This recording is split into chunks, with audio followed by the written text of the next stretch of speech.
கோவையில் பக்ரீத் பண்டிகையை முன்னிட்டு இஸ்லாமியர்களில் ஒரு பிரிவினரான ஜாக் கமிட்டி சார்பில் சிறப்பு தொழுகை நடைபெறுகிறது.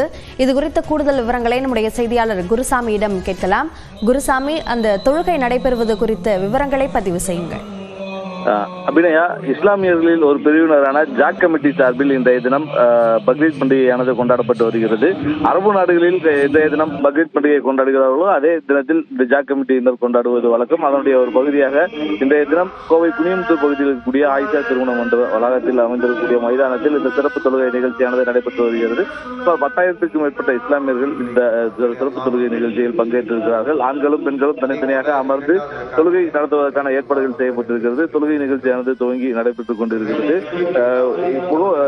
இறை தூதர்களில் ஒருவரான இப்ராஹிம் நபியினுடைய தியாகத்தை போற்றும் விதமாக இந்த பக்ரீத் பண்டிகையானது இஸ்லாமியர்களால் ஆண்டுதோறும் கொண்டாடப்பட்டு வருகிறது. இதனுடைய ஒரு பகுதியாக தற்பொழுது சிறப்பு தொழுகை நிகழ்ச்சி நடைபெற்றுக் கொண்டிருக்கிறது. சிறப்பு தொழுகை நிகழ்ச்சிக்கு பின்னர் குர்பானி வழங்கக்கூடிய நிகழ்வும் நடைபெற இருக்கிறது.